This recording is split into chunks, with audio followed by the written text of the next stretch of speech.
One. We're Let's live. go. Okay. Right, we're live. How are you Okay. guys? Right. Yeah, hiccups happens, and Yes. here we go. The 95th episode. Oh, five more to go. Five more to go to hit 100. Yeah. And today we are featuring our dear friend and Okay, now a today, massive supporter.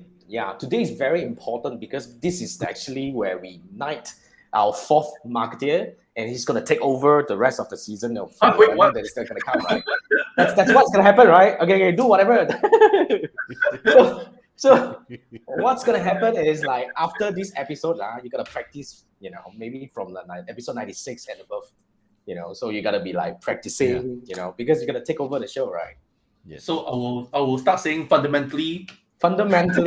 Actually, I lost that word long time ago. I just realized. Don't you think? No. I lost that word long time ago. Do I still have that word? I Yes. haven't been watching your lives for so long already. So I actually kind of like, do I still have the word like fundamentally? Do I still have that? God. Because you're the first person who told me that you always use that word. I'm like, what the hell? Today we're going to feature Chee Wai front and center, right? Are we supposed to do that? Front and center. Yes. Front and center. Man. Front and center. Okay, I'm not sure whether I'm able to bring in front and center. Let's Yes, let's do that. Oh, okay. That's how we do it. Let's go with this. Let's go with this. I already zoom in the camera so that the audience don't look at my messy room. So yeah, okay. Now Richard is excited already. Like Richard, this is the fourth marketer. You're right. Yes. Yeah, we should bring Richard in. So basically, after this, right, Chee Wai is gonna take over the show. So yes, you can. Chee Wai, you can bring anybody in. You bring anybody in, man. You bring anybody in. Yes, yeah, fine. So that's how we do it, right? Okay, now. Yes. So okay, we're gonna settle the rest of today using this setup, lah. So Chee Wai, now you're being grilled right in center. You see yourself where you are, right? Yeah. Get out. We take you back. On to our show, although we are a little bit late. Yeah, thanks for watching. Yeah, I mean, actually some hiccups lah, because I was stuck at a dinner that I couldn't go, so no choice. Stuck at a dinner you couldn't go. Yeah, it's kind of like it's a very unique. This is the first time they do this, and the last time they will ever do it again. Oh, okay. So it's actually by a Hong Kong chef. So good. Yeah, very difficult. All right. And we were stuck there because of traffic and all that. Sorry about this. Okay. But it's a very interesting experience. Okay, now today we have Yes, Chee Wai here, and Chee Wai is gonna share his side of story. Because the other day when we were talking, because Chee Wai said he wanted to talk about entrepreneurship because he has his side of story to tell about how he started his business and a bit of philosophy about entrepreneurship. And about 2 weeks ago, Ian was talking about entrepreneurship, and he said that, Dan cannot say the same thing again. I said, you guys agree or not? You know what I told him? I said everybody has different point of view. Absolutely. And everybody has totally different experience, and we want to hear this entrepreneurship story from anyone else. Yes. So because we went through all these crazy hardship about building business, and we want to actually hear from everyone who have actually been through it and anything to share, right? Yes. Don't you guys agree? So this is also another free flow session. But before we dive into, so you guys are free to ask any questions. We all know that, we all know Chee Wai. Chee Wai has been with us for a long time. And then, of course, if you have any questions you want to ask Chee Wai or any one of us, right, feel free to pop any questions. In the show. Yeah. But tell us about your style of story, Chee Wai. How everything started, why you started, and, how was everything started? Well, I came back from Australia in 2006. 2005, 2006 actually. And then after that, I started working in Malaysia. And then after that, I was in an I was working in an Australian company all the way until 2010, where that was when the company decided sort of trying to close down the outsourcing office in Malaysia. We are doing IT outsourcing actually. So we are supposed to be the outsourcing IT team to support various IT operations, development stuff to globally. So and then after that, in 2010, we are getting news that they are closing down the Malaysian office because they are going to set up and expand the team bigger in Philippines because it's technically cheaper. Yeah, technically cheaper. Although I was the one who also build up the team in Philippines actually. So decided to go for even lower overhead. So we're getting news that the company is trying to close down the office, and then that's where I left, and I started my own company in 2010. So it was technically not a choice. Yeah, of course, when you start up, when you move on from a job that's like been there for so long, 2 promotions, that kind of stuff, that kind of long jobs, then you start wondering whether do you still actually want to look for another job, or you want to start something on your own. Okay, and for me at the time, I'm sure those who are sort of 50-50, they want a safety net as well, whereby they want to start for something, but at the same time, they also went for interviews, just in case which one strikes first, and go for that one, that kind of stuff.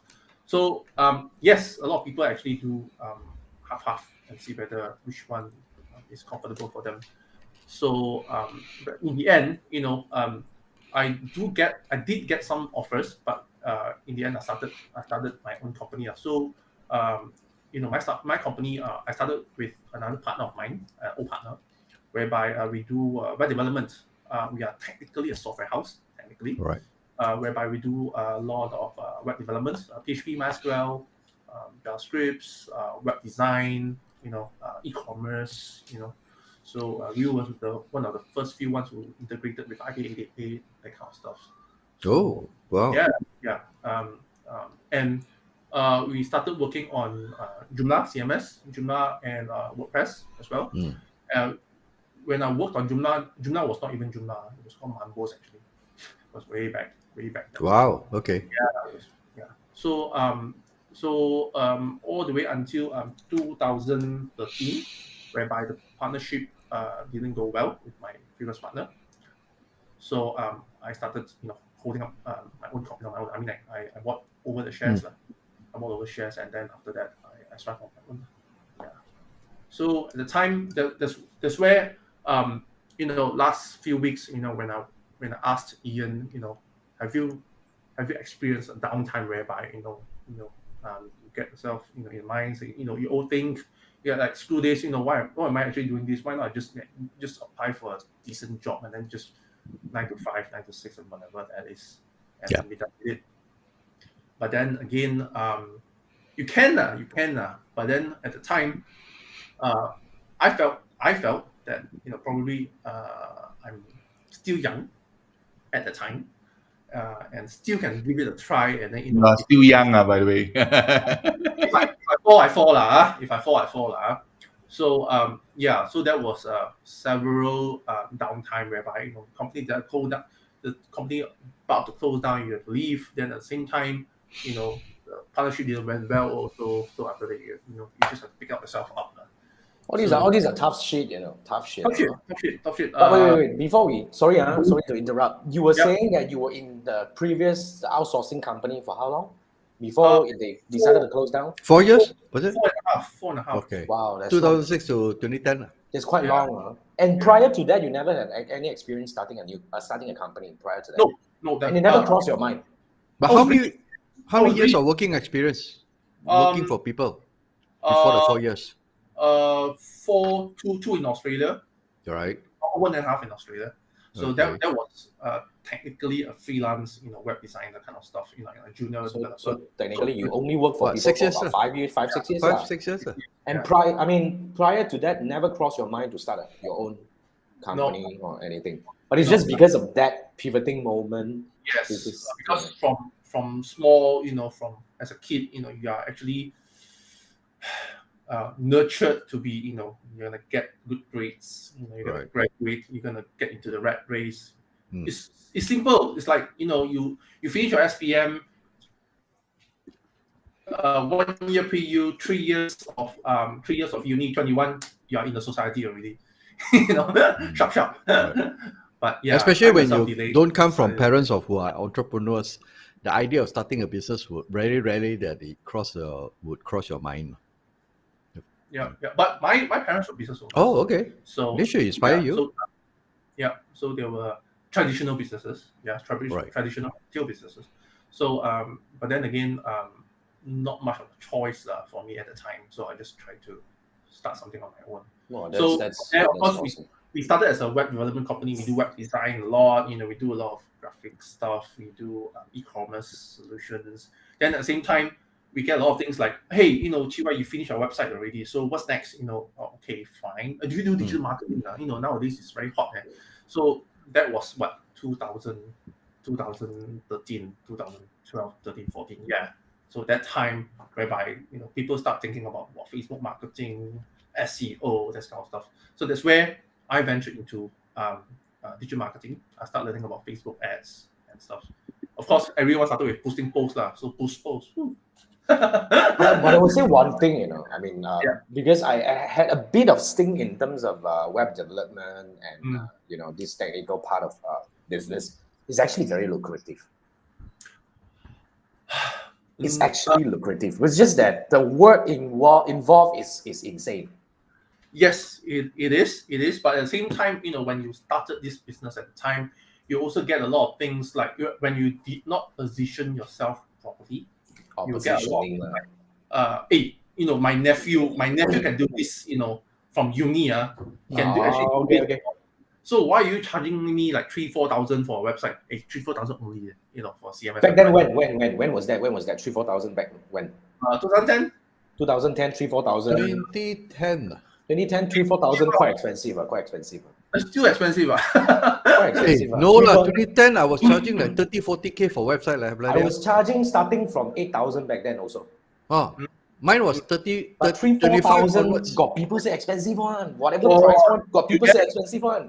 Facebook ads like 999, back then, when we talk about website, right, I was told somebody actually built WordPress for 1,500. What the fuck? Oh God. Those art students lah, Malaysian Institute of Arts lah. And they go and compare our services with these people as well. It's just like, you see, they all like 1,500. Like you say, like the nephew, whoever, like whatever nonsense. Right. Hey, the company give you to do. Exactly what I told them. You fucking go and get the nephew to do that. You can't fund me for what?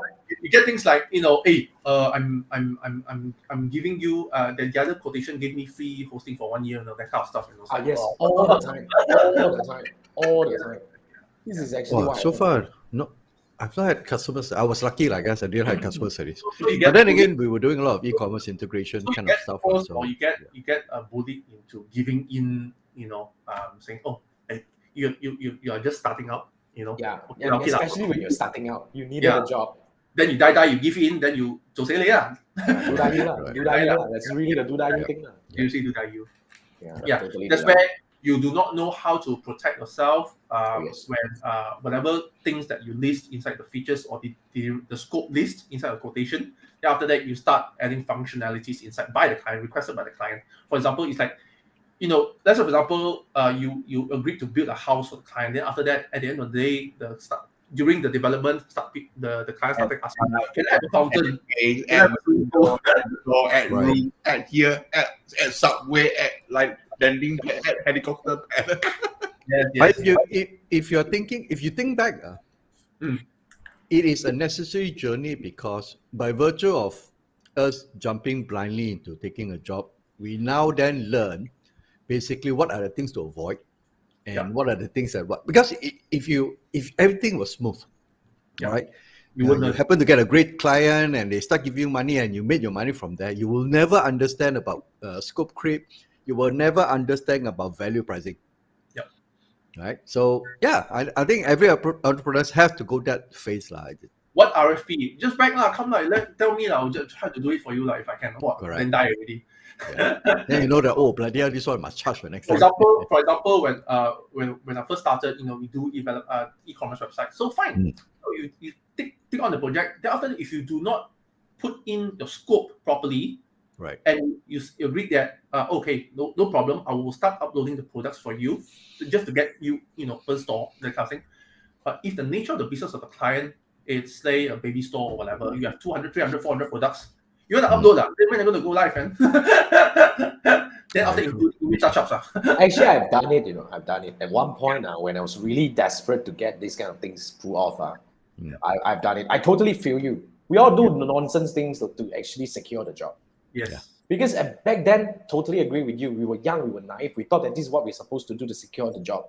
Yep. So I guess a lot of people who actually started out without any guidance. I totally get you right now, because a lot of time you were asking about, when back then when you did not have the mentor and all the coaches or whoever to guide you Low through. confidence level also. Confidence level is low. Yeah. Yeah, it was really kind of the thing. But okay, now before we go on further, let's say hi to Carl. What's up, Carl? Hey, Carl. Yeah, and then Richard was saying anyone who speaks of Joomla shows age. Okay, I didn't say Joomla, I say WordPress only, WordPress. Okay, I say WordPress only. I heard of Drupal though. Okay. Joomla Not is Joomla. Drupal. Joomla by ranking is still the second largest CMS. Now, right? It is still. Yeah. Is it still? Right, It is right. Okay. I never built on Alright. Joomla before. But the gap between Joomla and WordPress is still way big. And there is another one. What was that called already? Joomla Joomla, Drupal, WordPress lah. Magento. Magento is Oh. more e-commerce. E-commerce. Yeah. Right? It's very much e-commerce centralized, so it's not like a CMS on its own. Right. More of e-commerce stuff. Okay. Magento lah, and then we have Yeah, Magento, Open yeah. Cart. Open Cart, yes, those are all e-commerce. All these side. very e-commerce side of things. I actually Right. touch all this a little bit here and there. But I'm not a technical person now, to be frank. It's just that at that point of time, I was I was forced to learn all these jargons and stuff like that. Yeah. But then again, we have Vincent here. I'm not sure whether Vincent's still with us. Vincent, Vincent, I think when you say you guys work together, he was with Sunway, I guess. Vincent was my client actually. I see. Yeah, so he was the person in charge of certain agencies that we work with. Oh, And okay, I see. Vincent. Oh, that's Are we good. talking about the same Vincent? Because I think when I This know Vincent, he was, with the developer. Anyway, maybe I remember correctly. Robin. Yes, so Vincent, correct. Yeah, Vincent was asking, he was asking you. He has worked with you since 6 years ago. What would you say you do differently now as an entrepreneur compared to 6 years ago? That's a very good question. That's a very good question. I like that. One of those things, learn to say no. Oh, yeah. Oh yeah, yes. That's That's true. that was a weakness that carries me from my first job all the way until now, and I'm still learning it. Oh, okay. My boss, my ex-boss, we still maintain a very good relationship. Right. Although he's technically retired, lots of money. But he always say, you need to learn to say no at times. That is actually my biggest weakness. Yeah. If not, you put yourself in some hot soup lah. Over promising, or you do until you die lah. That kind of stuff. Very true. Yeah. So yeah. You gotta we've got to learn to pick clients lah. Big clients, Very especially, important. of course, there are a lot of those circulated visuals saying that learn how to pick clients, how to sense this, how to sense that, when to say no to clients and all. So we have been there, but at the same time, there are a lot of clients whereby we see them, they do not know what they want. They are unsure of what should be done with whatever project that they want to be done. Right. So our vision is actually to refine and to see what they want to achieve in the end, craft it for them. But if they're still unsure, then it's also a red flag for myself. But this comes from the experience when we pardon the word, when we fuck up along the way. That's how we live. Otherwise, you'll never learn. But then at the same time, I started transitioning slightly a bit better.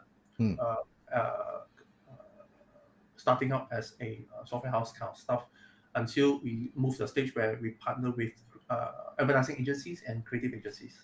That was the turning point, whereby, like what I said earlier, we were the outsourced partners, behind the scenes partners for creative agency advertising. Because at the time of the year, there are a lot of agencies where they do not have in-house expertise or in-house developers. Technical developers, actually, technical expertise to actually execute whatever that they pitch the clients. So that's where you step in. So they pitch, they come up with the requirements. We just do it for them, and then that fetches a little bit more money. Like what I say. So that's where the money starts growing in terms of the project value. So means we can actually ask for more. Rather than taking the cheap kind of rates. Right. A lot of time when they pitch, they don't know what they are pitching. They promise everything. You know? But they will always come back to the partner. They would usually come back to the partner and ask, they dare not over-promise one, because these are the very careful people. I also worked with these kind of agencies before. They will always come back to you, and they want you to come back to them fast so that they can get back to the client fast enough.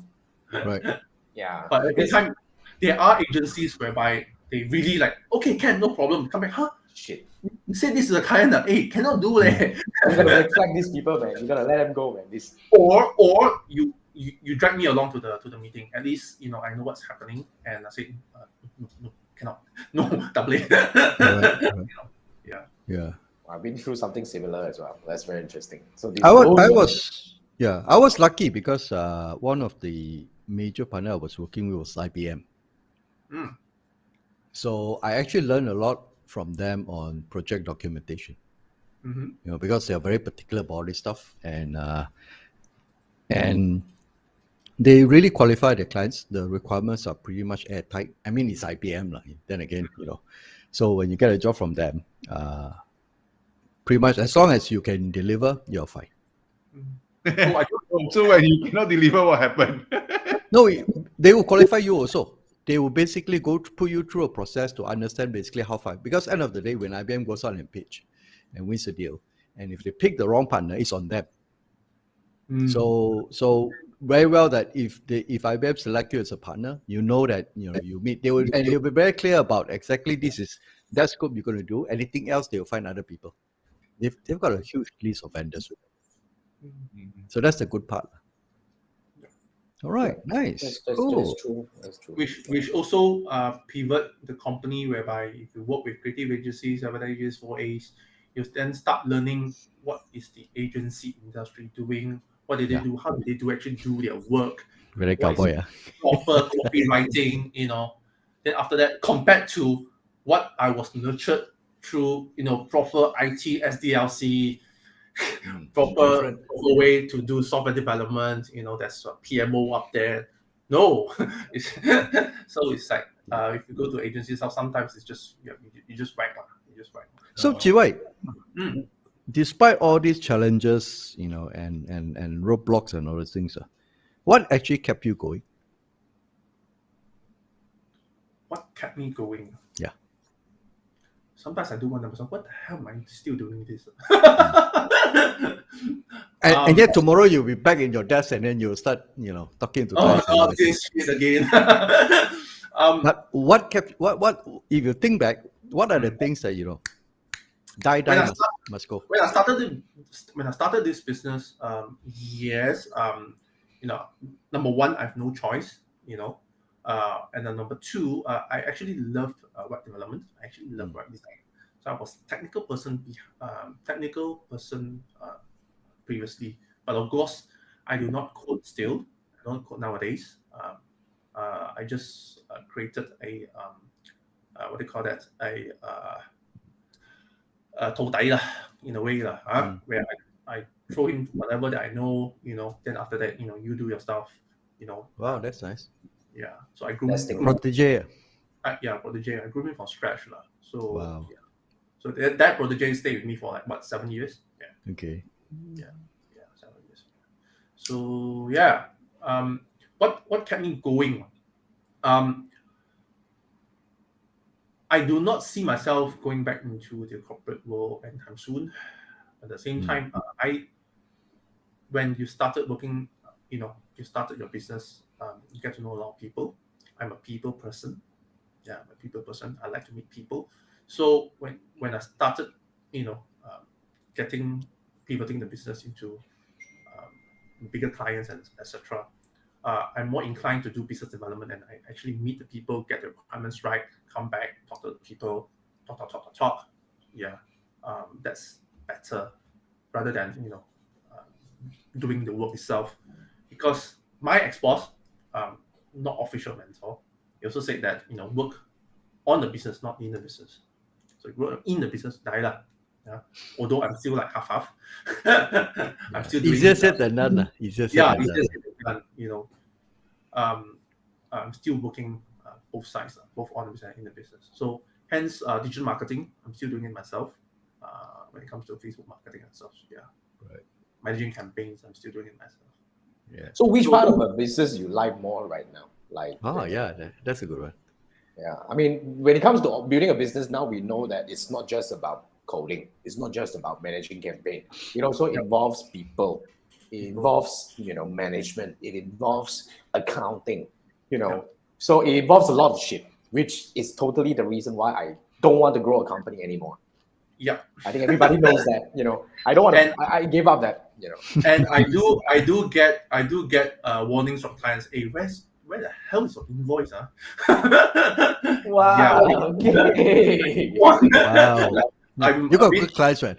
I'm a bit slow on this one. Like, bear with me. It's coming. I've been busy recently. Wow, So, you so doing well until you need your client to chase you for invoice. That's awesome. Yeah, man. Oh, death good. threats kind of warning. Yeah. Yes. So what do you like to do most right now, and what do you hate to do most right now? Meet people. You like to meet people. I like to meet people. That's why I when MCO hit the time, it was bad because all the while we have I wouldn't say a big office, but it's a funky office. We have PS4 in the office and all kind of stuff. You have all my Iron Man in the office and stuff. So clients can actually come to office. Or I actually go to clients quite a lot. Right. Just to visit them, talk to them, that kind of stuff, just to maintain a good relationship, because it's also easier if you maintain a good relationship with clients, especially the finance department. Your invoices get processed faster. Yeah. So it's more of people skills. Yeah, people skills for me.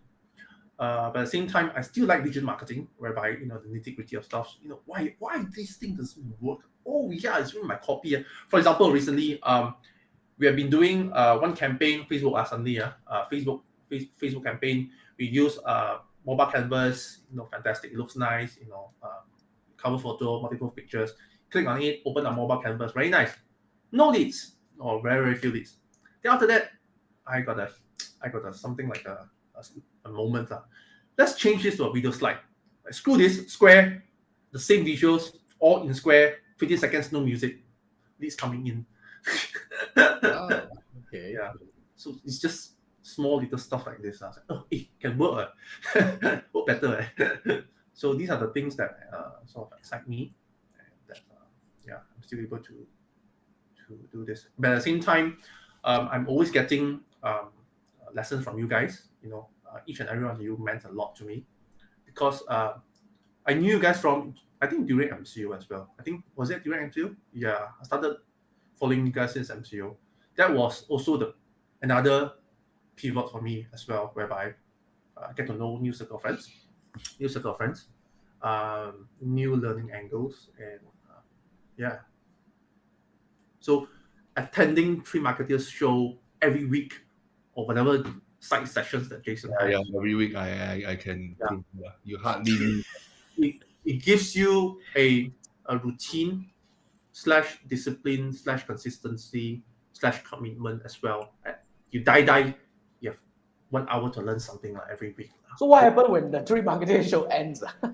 That's why I'm No, that's why he's taking over, lah. I'm very worried. That's why he's taking over. So He said, you 3 old guys, you guys can go retire. I'm taking over. Chee Wai is the show. So at least it makes me committed to actually learn something each and every week. Although I'm not really a good leader or something like that, at least try to learn something. Then after that, hence, die go for Facebook certification. So you get blueprint certification, you're able to talk louder with our clients, at least. So have you got your certification? I got one of them, the Digital Marketing Associate. I'm learning / studying the planning. Wow. Awesome. Yeah, I mean, in a week or two, we're gonna have Jimmy here. Jimmy is the Okay. most certified guy I've ever known. Hey, speaking of certifications, you were late just now. While waiting for you, I got an email in my Gmail from Facebook. There are tons of new certifications nowadays. Why, I don't want to look at it anymore. I'm not even talking about the one that we talked about during No, the yeah, I Nation. mean, it's actually going crazy. I think it's going crazy. It's crazy, yeah. It's crazy, yeah. Yeah, I think they're trying to let more people, they're trying to allow more people to be certified right now. Yeah. But one thing good about now here is, sidetrack a little bit, digress a little bit, we talk about the certification. You know what? Back then, right, certification was so difficult to get. And, certified professional gets featured. It's very exclusive. Yeah. It's supposed to be exclusive. Huh? I was the first in Malaysia to be featured by Facebook as a featured. But actually, I forgot where I kept the post and all that shit. How can man? I never keep. You know what? I'm the kind of person. It's actually very interesting. Since I was young until now, I never kept any single piece of my paper cutting. Never. And I have quite a few of them, but I never kept any single one. And there was one time I was writing a column. I was a columnist for Sin for a few months. Holy shit! I never kept that shit. I never kept that shit. Zero. My goodness. I kept nothing. Okay, so all of you know now, Jason is the type of person who shit and go on. Yeah, something like that. We'll make sure for 3 Marketeers show, if it hits your local papers, we'll frame it and send it to you as a gift. Or we keep it for you first. What kind of articles, what kind of columnists are you? Like, what do you cover? Digital marketing. Oh, serious? Oh, Yeah, I was writing about digital marketing. It was 2013, 2012, 2013, something like that. Awesome. I wrote for them for about, I think a series about 10 plus 20 pieces, I think, something like that. I forgot. Do you get paid? Yeah. Okay. That's peanuts lah, but it's really that kind of like, oh wow, you're a fucking columnist. Like, what the hell? Yeah. Your name on the paper makes a lot of difference. Good. Yeah. Okay lah. Yeah. Cool lah. But then again, I don't know. I'm not the kind of person who really look back at this kind of shit lah. And I don't keep any single one of them. But seriously, I want to come back to really about the thing you don't like to do, because I think you and I, we are similar kind of person. No, I'm not a people person, for the record. Okay, I'm not a people. I can do this, client management. I can meet people. But the other day, I was just telling who already. I'm very awkward in the crowd. You're talking to me. Yeah. When I get into the crowd, they like hang out or something like, networking session, I'll be like, okay, now I don't know what am I. I don't know where am I. I don't know what to do. Yeah. But I'm like Chee Wai, I like to do work. I like to do the execution, but I of course I dislike other things, like especially I don't like accounting. I'm not good with that. And also towards the later part of my journey, I also realized I'm not a good manager. I cannot manage my people well. Not to say I can't manage them well. It's in a way, it's not really something that I enjoy doing. I guess these are all the realization that I've actually kind of, went through myself. Have you gone through any moments like this, and how do you solve this problem? Because I've seen people do differently than me. They are not a people person, but they hire. They get somebody else to do the job for them, which is, in my opinion, just very smart. In a way. For example, certain companies, if you know that you are not able to run the show properly, you hire managers, or to some extent, you hire a CEO for you. Right. You hire the CEO to run the show for you. Yeah. But for me, I still learn each and every part of it. It's just part of business. Where last time when I failed, my first partnership, I only focused on the technical part of things, whereby I just get the job done, but I do not understand what does it take to actually run the business properly. So you're basically still working another job. Yes, technically, yeah. So it's like you become a technical partner, and you just focus on delivering your job. But then after that, you do not know what kind of clients come in, how do we close a sale, how do we pitch, that kind of stuff. Yep. And you leave everything to the partner, and to the partner child, then how? Very careful. There was a tough learning. Yeah. We will come back to the partnership part, because this is really something that I think we can actually offer some pieces of advice to the people who are thinking about going in. But before that, okay, I think let's talk about a little bit. Like, hey, Richard, Eloise. Yeah, before Eloise, I think Richard was saying cheap website buys back in the future when plug-in security themes expire. Yes. Yeah. Oh, Good thing.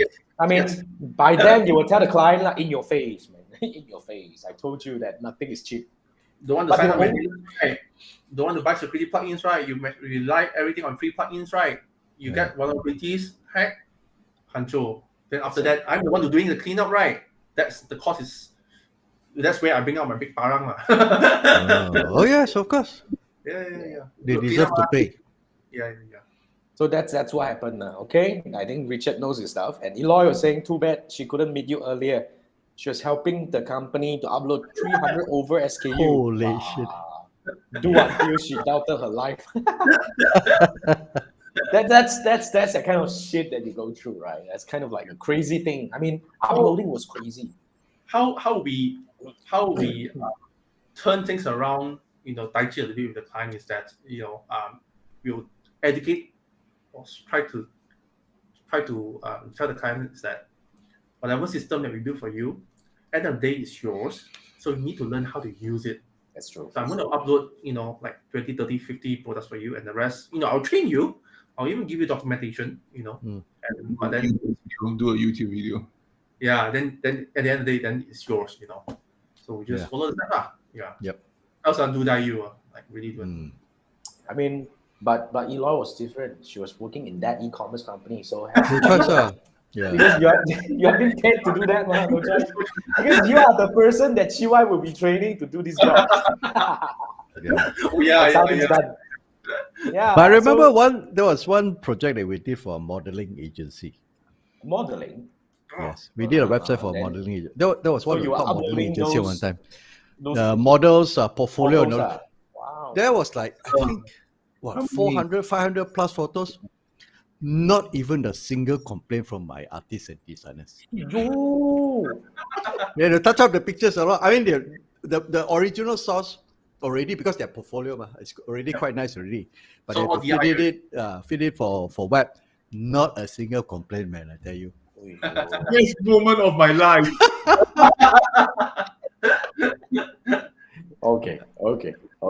We get it. Now Vincent was saying like, okay, the same Vincent, cool. Now we know that we have worked with the same Vincent in a way.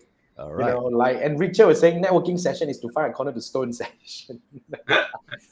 Yeah, I mean, I don't know, man. Some people are, I mean, not to name names, seriously. I respect those who can really, like, for example, like Bob, the other day he was talking about he likes to join these organizations. And then the other day I joined his the business networking session. He can be there and really do that kind of stuff. I totally admire these kind of people. Seriously. Yeah. Boy is very good at that. Oh, he's totally good because you have to be really a people person. Like strike conversation immediately. You gotta be able to do that. So this is really like a talent, born with kind of talent. Yeah. I think Not it's me, not- man. Yeah, but you put me on the stage, I'm different. But you put me in the crowd, I'm shit. Correct. That's the problem. So I guess we have to find those Volunteer. kind. Probably Bob is the kind of person where you throw Bob into a room full of strangers, and at the end of the day, He will never like help. Everyone likes him, that kind of. Yeah, I believe so. Because he's trained to do that. And then at that day at the backstage, he told us so much of his darker secrets and the things that he does. We were getting to come and talk about that again, man. Seriously, that's awesome. Yeah, man. Yeah, man. So wait. Like Eloy was saying, the documentation from Chee Wai is not your favorite. He's just needing helping hand back that time. Yeah, I think that's it. But usually agency like Chee Wai and back then I was doing the similar thing as well. I would Tai Chi away. Unless you are a modeling agency where Andrew's artists. Oh, happily, man. Can no problem. I'll do it for you. Enough, so little, man. That's it. That's all. Yeah, you gotta How give me about another those with gig, lesser right? clothes?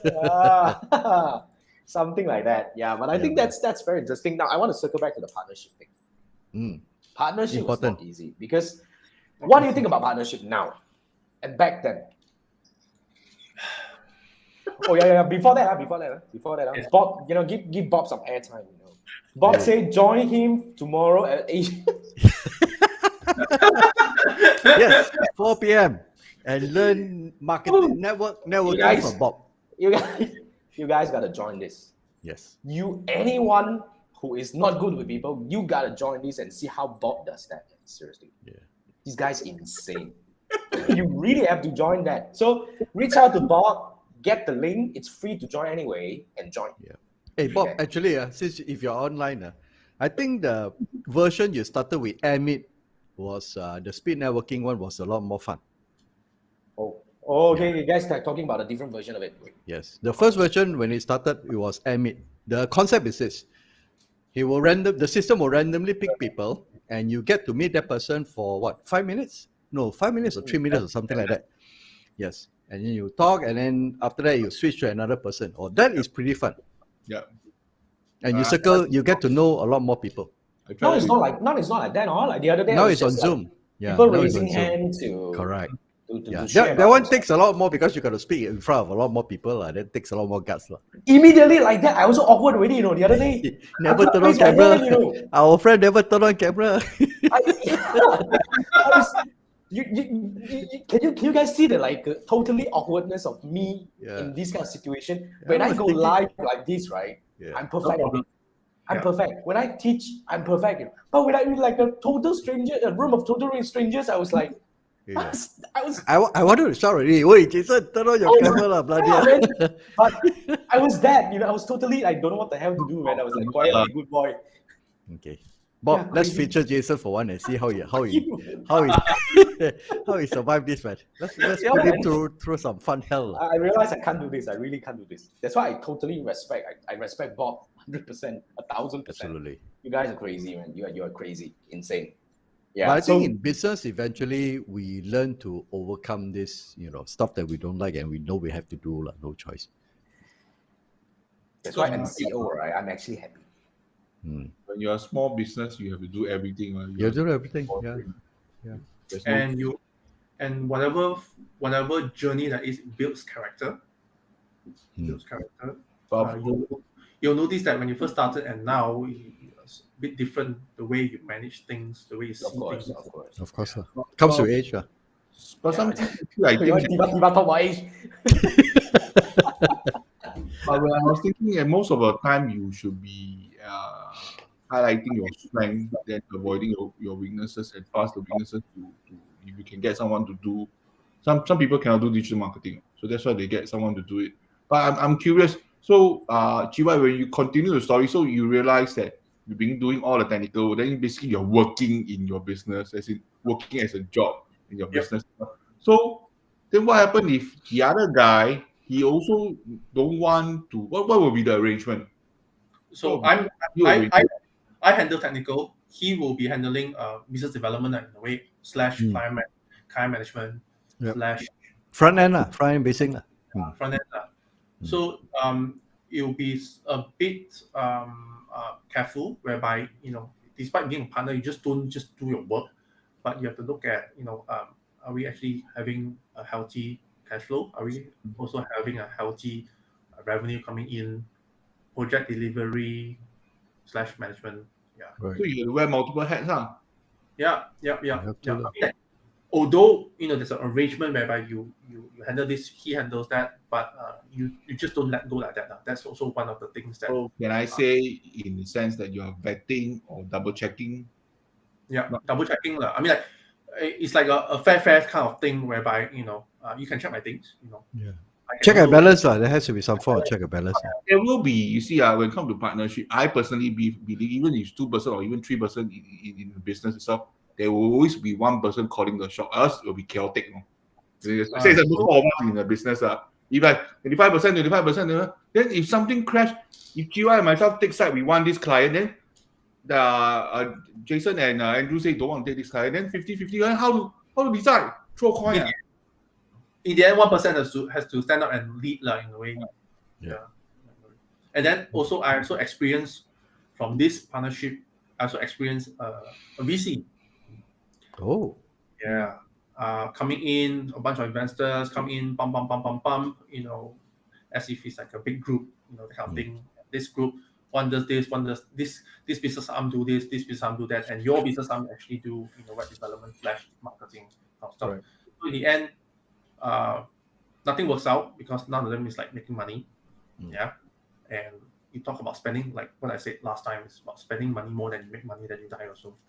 So sometimes, in my opinion, if we are talking about investors coming in, sometimes it's also better not at the beginning of the stage, but probably at the later of the stage, whereby if you're talking about expansion, yes, but not at the startup stage, whereby startup, you get a whole bunch of people coming in, pump you money, you don't do things, you don't deliver, how all crumbles one.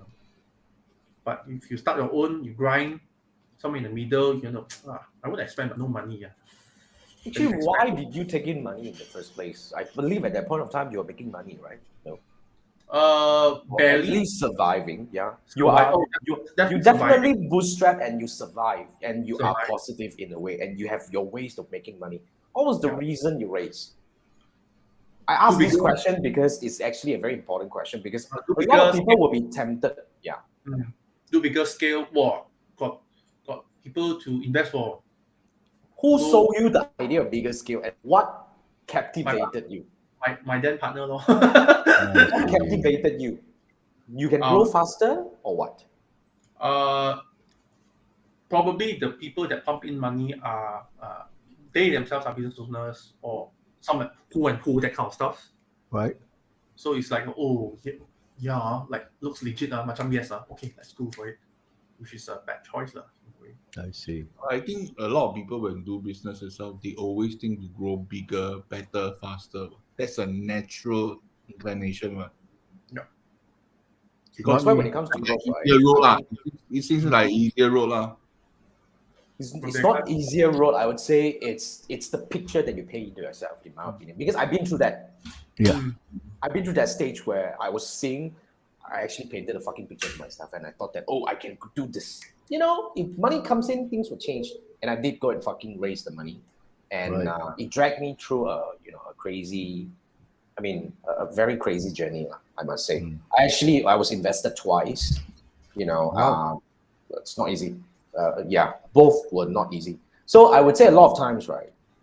Come to the later stage, like what Andrew said, fucking age lah, huh? I think now I kind of think that in order to grow a business, you don't need to grow your team, you don't need to grow anything because there are so many growth points. Like one of the growth points is your revenue. The other growth point is your potential margin. And other growth points, like for example, you can actually grow your time, grow your peace of mind. There are so many things to grow, but when you are starting a business, you're always thinking about growing the team. Because a lot of time, until now, there are still people come back to me and say that, Jason, I believe to grow a company, I need to have a bigger team. Right. A lot of people have that kind of mindset. I had that kind of mindset. Because to a lot of people, when you have a bigger company, you are more successful. And now we know that when you have a bigger company, you are like more in deep shit. You're a slave lah. Yeah, you guys got to learn from Jason, man. He inside a growing company, he grow plants. Because the plant don't talk back to him. Absolutely. Yeah. And my plant videos are making Never money complain, now. I'm so right? happy. No, never ask for overtime. They work Never. 24 hours. Yeah, anytime you go out, you see them growing or dying. Anyway, you got story to tell anyway. Never complain. Yeah, it's Grow either plants, dying or you're growing, you got story to tell. Tomorrow you Don't can grow start a life companies, grow plants. It's true also. Back then I really had that, I was thinking, the only way I can prove myself to be successful is to grow a team. And that dragged me into shit for many years. Especially if, like, for me myself, I see a lot of creative agencies or advertising agencies. Big. They have a 20 team. We join them to attend pitches and whatever. You bring 7 people to the weekly meeting. That kind of stuff. Right. In the office. What the hell? You bring 7 people to the weekly meeting? What the hell do you do? Nothing else to do. One creative director, one writer, your account director. After that, the one who does business development. Whatever lah, you look damn impressive lah, all wearing suits, Ego lah, it's ego lah. Then after that, it's the ego lah. Then at the corner you'll see one guy, not really wearing suits and then glasses and open up. So what again? No, cannot be done. no, cannot be done. Okay, that's you lah. Of course. That's you lah. Okay. Then shake hand or probably WhatsApp secretly. Yeah. No, stop. Screw you. So I look at this fella's face, definitely IT lah. Yeah. But the very key true. man, the key man, the key man. Yes. Whether you get a deal or not, it's really there. Now, Vincent is saying he's running his own company now. Congratulations. And it's very pressuring to think that you are not growing just because you're still working solo. What are your advices as a solopreneur? Come. Wow. Now, not you, like you're not solopreneur. You are already there already. You're not Yeah, solopreneur you're already. not a solopreneur. Yeah. I'm still learning. I'm still learning. Yeah. So maybe we start with Andrew, solopreneur. I mean, I Right. am down to almost solopreneur now. So Right. I think I can actually talk about this. I think the thing with okay lah, good and bad lah. The good part of solopreneur is you are in control of whatever shit you want to do, and you are also obviously responsible for whatever shit that you created in the end. You can't blame anybody else. The downside is obviously you're a pretty lousy manager, like that's why you can't work with anybody else. That's why you go solo, anyways. But I would say up to now, right? I beg to Yeah. differ because actually, I think But I enjoy that, you know. I am. Yeah. Like I have full control over my time now, and a lot of Right. people will be like, everybody talk to me. They ask me, how do you get your time to do all this shit alone?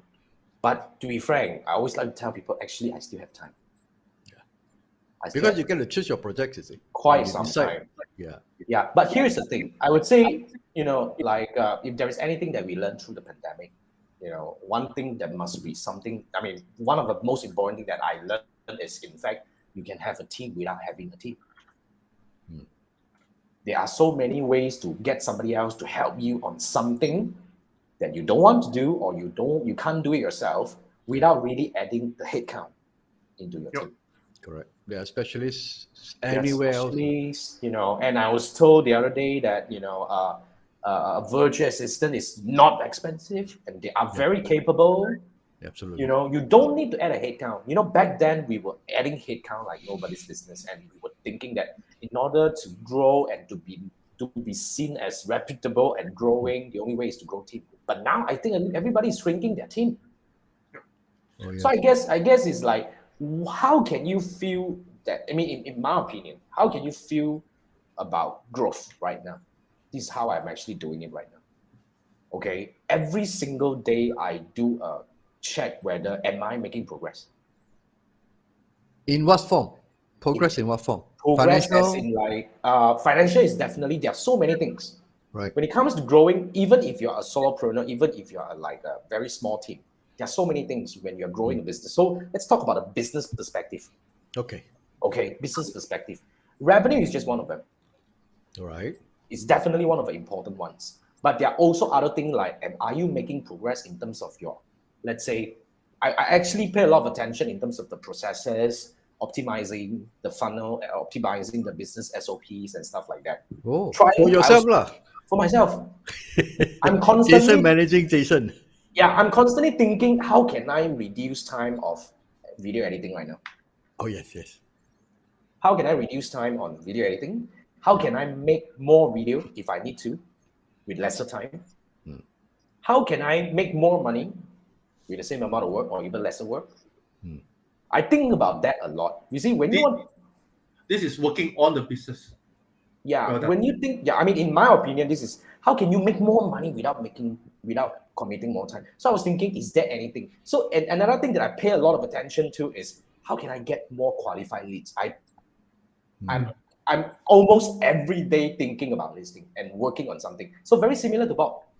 Yeah. So I think as a business, as let's say if you are having a smaller team or smaller organization, I think in order to be, I mean, first thing first, you got to have some processes that is working. Right. Then you really need to always constantly remind yourself to think about important things in your business, like things that I say, revenue. How can I make more money without doing more work? How can I make the process easier, faster, and to optimize the whole thing? How can I get more leads? I've been doing a lot of experiments, and a lot of times, right? One thing that I want to highlight, you see, to certain people, they kind of have this impression that, wow, Jason, you've established yourself as an expert, and kind of like you have a channel that people are seeing you differently. So you should be different right now. You should be but I'm still constantly challenging whether this is real. What are you supposed to be? What are they saying? They would always say that people will come to you. It's a lot easier for you to close cases right now. But it's not necessary, you know. Depending on the stage of the prospect is in But actually the stage or whatnot, right? It's really something that you have established. Doesn't mean that it should stop you from going back to the basic. Oh yes, definitely. But this time the difference is when you go back to the basic, it's at higher levels. That's why let me give you this simple example, because I was thinking, how can I get more qualified leads coming through my door? Right. I want qualified leads. I don't want nonsense leads. So the other day I was looking around and I was like, hey, I can actually leverage on Fiverr. Okay. You know, I'm not selling any other thing. I'm selling my one-on-one Facebook ads audit on Fiverr. Right. So, but when I go into Fiverr, right, people will be thinking, what the hell are you going Fiverr? It's for freelancers. But am I not? I mean, even I'm an expert or I'm a coach right now, I'm still kind of like a free agent. We are freelancers. I mean, I mean, solopreneurs is just a glorified name. Technically, we are freelancers. Yeah. Just because some people thought you are an expert in something doesn't mean that you don't need more new leads. And to a lot of these new people, you are nuts. Who the hell are you? Jason Guy, what the hell? Never heard of you, don't know you. The world is bigger The than world us. is so big. So when I actually look at this and I was like, hey, should I do this? And I actually break all the thing and I'll say, fuck, man, I just go in. And I'm struggling to get my first deal.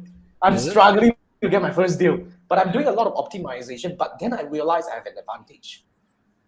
In my pitches, in my listing and all that, I can tell people, you want to find out more about me, go to my YouTube channel. But when they go to my YouTube channel, I will win the deal. I know for sure. But then again, if I always think about my YouTube channel and never thought about doing something on Fiverr, I'm not making progress, you know. Different channels. You get what I mean? A lot of people, when they grow, they add burden to themselves. And they can't go back to the basic. And I don't know. I always have this opportunity or some lighting that will strike my head and say that, hey, let's go back to the basic. Right. Just like a few months ago, I say, hey, let's start another YouTube channel from scratch. I always do this kind of nonsense shit one. I don't know why. Break everything down again. Just break and start fresh again. It's like Jason Gunn as a new person, just new whatever. I think that is something that I enjoy. It's like you use a whole bunch of Lego pieces, you build, you build one castle already. You break everything down again. After that, you rebuild the castle, but you realize that, hey, I actually saved 5 pieces. Right. Something like that. Yeah, save 5 pieces to build the whole thing again. Hey, not bad. Then I can use the 5 pieces to do something else. I can actually build an arch now. Correct. Something similar. I think that's, to me, I mean, that's what I think day in, day out about growth in a way. It's more like, in my opinion, I think I'm coming to a point where I'm thinking about my personal growth right now. I think it's very, very much me now. But I'm not saying that it's right or wrong. It's just me sharing. Sorry, I hijacked a little bit. Yeah. But that's me. That's me.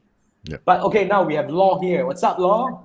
Hey. Law is saying he thinks that the definition of growing is important and why the sector needs to grow. Okay, if you can answer that clearly, if not when, then what? Grow in manpower, really at this point need to think twice. That's the best solution. I agree. Sometimes Going lean is actually not a bad idea compared to grow big, that kind of stuff. Having a lean team is actually not bad. And just a shout out to Lo, he's growing. He's awesome. All right. Congratulations, man. Congratulations. His coffee products already reached some of the shelves in supermarkets. Oh, nice. Awesome. Happy for you, man. Happy for you, my friend. We got a lot of audience who really commented for this episode. Very active. This guy is really hardworking. He's more hardworking than me, so yeah, okay. There's no comparison, You can also say that Jason is very lazy. He is. He is. Because he's trying to optimize the best way to do things. Hey, actually, lazy people always look for shortcuts, and sometimes that's why they're successful, because they constantly look for shortcuts. It's like, why the hell am I spending like 20 minutes just to do this video? Yeah. What can I do 5 minutes? Yeah. But I think what we can actually learn from a very a quick but very, very powerful conversation with Chee Wai over here is, I guess we just have to really find what we enjoy doing in the journey of building a business, because there's no right or wrong. I would say up to now, the way I look at how people build businesses, I would say definitely there's no right or wrong. Even if you make some wrong decision, which Chee Wai and I both did many times, throughout the journey, it's part of learning. Because growing doesn't mean you have to grow people. Yes, and but all these are learning. They will always make you better.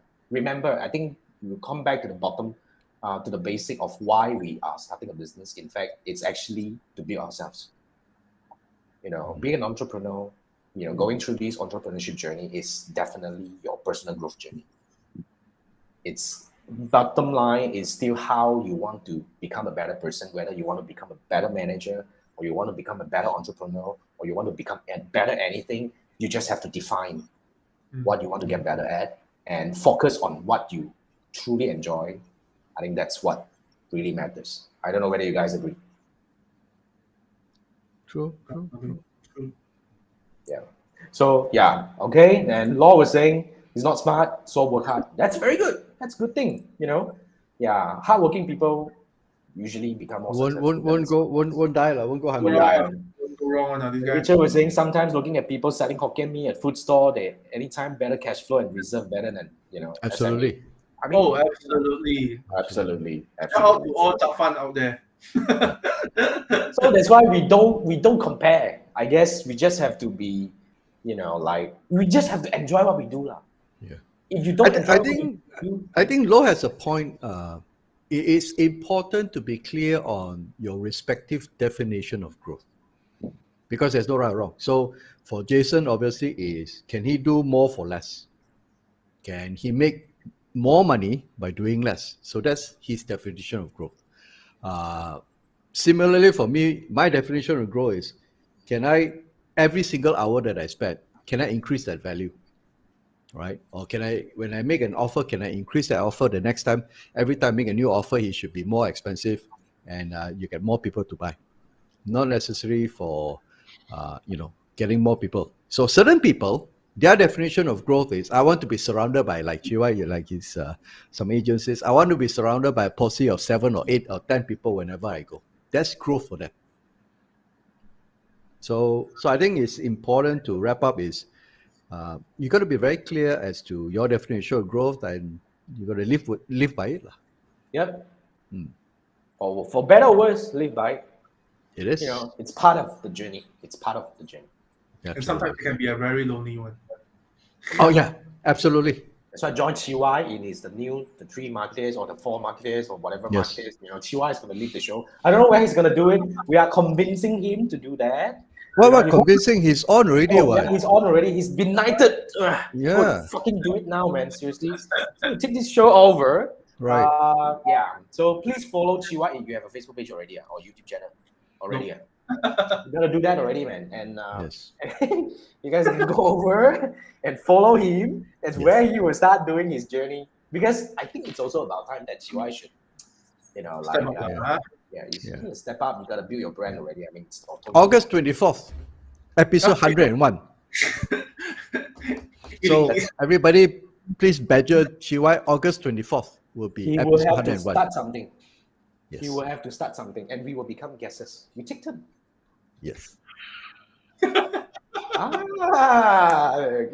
a plan. That's a plan. No, we're actually pushing him to do something, but fun, really. I like this conversation. Although we started late, apologize for that. But I believe this is a very useful episode. One of the best, I would say, because really, it's all about learning from each other and how we can actually support each other through part of the journey. We may not walk the journey for a long time, but then again, as long as we cross path, like Chee Wai said, I'm very grateful that we crossed path 2 years ago. Definitely. And all these are all meaningful things that Relationships. happen. Yeah. And relationships that build, friends that we make along the journey, and it's part of the journey of being an entrepreneur. So for everyone out there who feels lonely, don't, because there must be someone else who's actually walking the journey as you are, probably lonelier, probably tougher, but then again, it's part of a journey that you choose. If you're lonely, join us. Join Chee Wai on the Marketeers shows every Wednesday at 10 p.m. Yeah, You will never be lonely. You can just voice out whatever problem. he's gonna take that, man. He's Yeah. gonna Chee take Wai that. and his whoever that is going to be part of the market. Oh yeah, Eloise. I think Eloise. Oh, nice, isn't it? Eloise. I don't know lah. You guys Oh, go and make your team. That's gonna be fun. Yeah. So we look forward to that. Yeah. All right. So guys, thank you so much for joining us. We Thank you. started late, and we did not actually discount. We still make it an hour thing. But before that, Manfred, you want to do your? Oh, yeah. Yep. Website of the week. Yeah, let's go. Website of the week. Last week I was sick, so now this one I need to come back with What's the this? website of the week. What's that? So this website of the week is marketingexample.com. All right. Okay. What is this? So this is basically like a scrapbook where I have a lot of interesting things. So there's basically some of the things, example here under acquisition, conversion, more newsletter. Okay, so I'm more interested in copywriting. So these are some of the things they can go in. So say example, I'm interested in how Steve Jobs clarified Apple's message, copywriting, then go in. There's an article you can read. It's like a scrapbook, is it? So basically, if you got time, you want to improve yourself, I think this is one interesting website, the way they categorize it for marketing, marketingexamples.com. Okay. All right. Okay. All right. Thanks, Manfred. And definitely thank you, Chee Wai, for joining us. It's an awesome one. Thanks for sharing your journey. And then so happy to know that you're still enjoying whatever you do right now. And continue with that. Yeah. And we look forward to your show. Absolutely. What? But we never forget that. August 24th, 2022. Episode 101 featuring Chee Wai and whoever he chose. Yeah, whoever you Part of the choose. show. Whoever you choose. I'll start buying ring lights and stuff. For me, I likes is sufficient already. Yeah, You got 5 more weeks you can set up your studio already. yeah, you can prepare lah. You want to have your whatever switcher and all that. You do your whatever you want. Right, Make it like a proper one. So when you appear on your show, You see, Andrew's setup now, it's very professional streamer kind of stuff whereby the you angle. go and visit Andrew and you go and buy your own set. Go. Yes. That's how you do it. Go. Okay. All right. Okay. Richard is excited. August 31st can change name to Chee Wai Wednesday. What? August 24th, my friend. Okay lah. 31st is episode 102 already. Okay. 24th. That's the right one. Yes. That's the right one. All right. Yes. Okay, so let's wrap this. Thank you so much, Chee Wai, for joining us, and thank you everyone Absolutely. for joining us as well. It's awesome. Thank you guys for the journey. All the best for any one of you out there who is actually having a lonesome entrepreneurship journey. Don't worry, go through this, and you're gonna be a better man. All right, we see you again next week. Wednesday. Next week. And, Good same night. time Wednesday at the Tree Marketeers Show, episode 96. And with that, let's All wrap right. this one. Good night, everyone. See you next week. Good night. Bye bye. Cheers.